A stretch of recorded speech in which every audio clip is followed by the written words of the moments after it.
Coucou à tous, j'espère que vous allez bien. On se retrouve aujourd'hui pour la série des 7 dans les arcanes mineures. Alors, on se retrouve comme d'habitude avec le Rider-Waite-Smith en haut et le tarot de Marseille en bas. Je vous ai également mis les arcanes majeures du Rider-Waite-Smith ici et du Marseille ici, puisque le 7 va se relier donc au chariot, mais aussi à l'étoile. Donc le 7 est un chiffre hautement spirituel, il est très relié à la spiritualité dans le sens où c'est un chiffre par lequel, et avec lequel on a envie de chercher une forme de vérité, une certaine sagesse. Et qui va nous pousser à chercher un petit peu les réponses à nos questions, qui se relient vraiment au mystère de la vie, aux avancées que l'on souhaite faire. Et on retrouve cette notion d'avancée, de progrès, d'action, notamment donc avec le chariot ici, chiffre 7, qui est ancré à la Terre, puisque le véhicule roule sur la Terre. Et puis, il est également relié, ce chiffre 7, à l'étoile, le nombre 17 dans les arcanes majeures.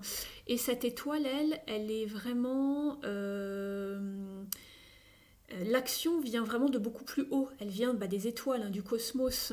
Donc c'est aussi le fait d'avancer, mais d'être guidé par sa bonne étoile, d'être guidé par quelque chose de beaucoup plus haut, de savoir prendre la direction et de se sentir vraiment protégé dans ses actions et de prendre et de faire le choix de la bonne direction, de savoir que l'on est sur la bonne voie.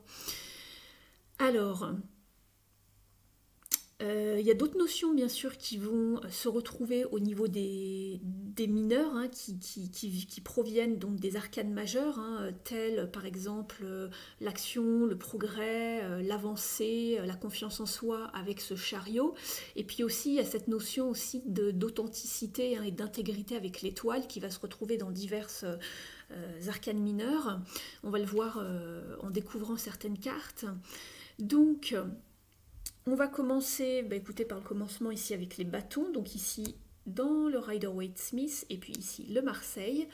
Donc ici dans le Marseille, vous avez bien cette notion de concentration ici dans le milieu, de focus, cette forme de focus et de résistance et de motivation pour aller droit vers son but, garder la foi qu'on peut y arriver, qu'on avance, on reste vraiment projeté et vraiment concentré sur son objectif, un petit peu à l'idée du chariot qui veut atteindre cette victoire, ce succès qui avance.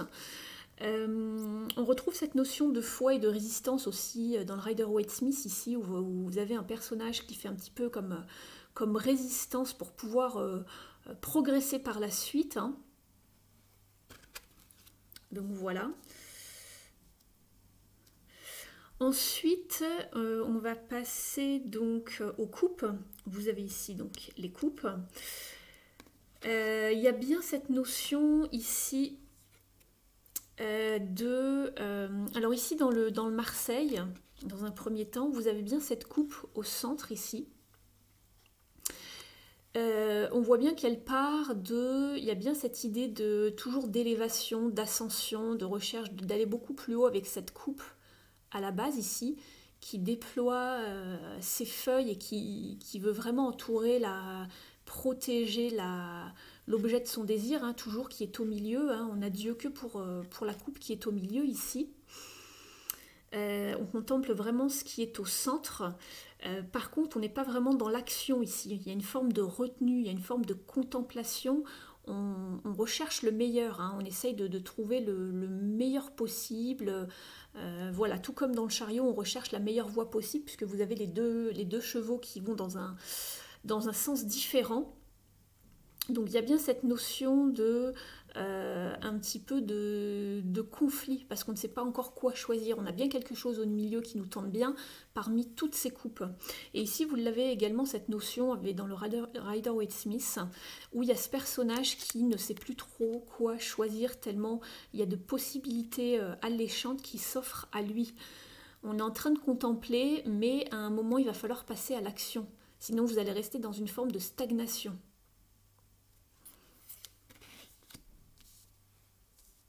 Au niveau des épées, alors avec le Marseille, alors ici, si vous regardez bien comment sont tissées ici, on va dire les épées, puisque ce sont des épées, mais il y a vraiment une forme de tissage en haut et en bas, et on a l'impression que cette épée, elle veut vraiment justement s'en sortir, c'est cas de le dire, s'en sortir, ascensionner vers le haut. Et il y a cette notion d'échappatoire, de stratégie, d'utiliser la meilleure sagesse possible, la meilleure stratégie possible pour pouvoir percer. C'est une carte vraiment, on veut s'en sortir, on veut s'échapper de ce qui a été tissé, puisque là il y a une forme d'enfermement ici. Hein. Il y a une forme d'enfermement et on essaye de sortir ici. L'épée, vous avez l'épée qui essaye de transpercer ici le tissage. Et vous avez dans le Rider-Waite-Smith ce personnage qui essaye de s'en sortir, pareil, du mieux possible sans y laisser des plumes. C'est la carte de la stratégie, c'est la carte de l'échappatoire, c'est aussi la carte des voleurs. Alors attention, elle a cette notion ici dans le Rider-Waite-Smith où on peut penser aussi à ce personnage qui veut essayer de s'en sortir du mieux possible en volant le plus d'épées possible sans y laisser de plumes ici, donc ça va être la carte de la stratégie et voilà, d'adopter la stratégie la meilleure possible ici.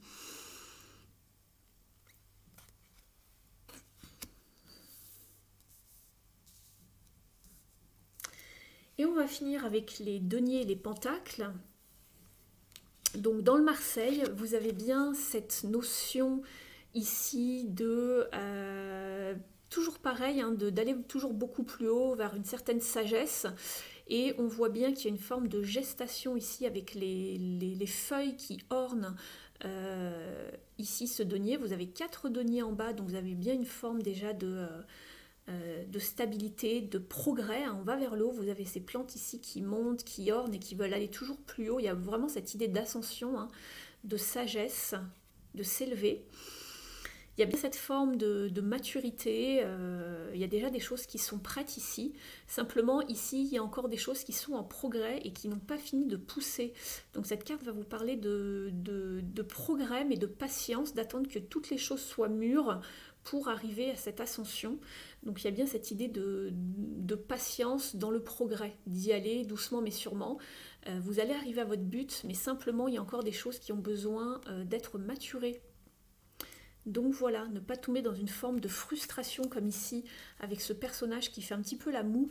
Hein. On voit qu'il a déjà mis en place pas mal de choses, il a récolté les fruits de son dur labeur. Simplement, vous avez encore des choses qui ne sont pas encore mûres et prêtes à être récoltées. Donc il y a bien cette idée de notion d'effort, de continuer cette forme de progrès, cette action, hein, toujours comme le chariot. Et en plus là on est dans la terre, donc cette carte se relie bien à la carte du chariot et non pas de l'étoile ici. Mais au niveau de l'étoile, on pourrait dire par exemple qu'il y a cette notion d'espoir, d'accord? Mais en tout cas, continuer l'action pour pouvoir faire mûrir le reste des pentacles ici. Donc voilà. Voilà pour cette série sur les sets, j'espère qu'elle vous a plu. N'hésitez pas à liker cette vidéo, je vous en remercie. Et puis on se retrouve dans une prochaine vidéo pour la série des 8. Donc n'hésitez pas à vous abonner à la chaîne pour recevoir toutes les notifications sur cette série des arcanes mineures et puis tout plein d'autres choses sur la chaîne. Moi je vous dis à bientôt et puis on se retrouve très vite. Ciao tout le monde, merci de m'avoir suivi.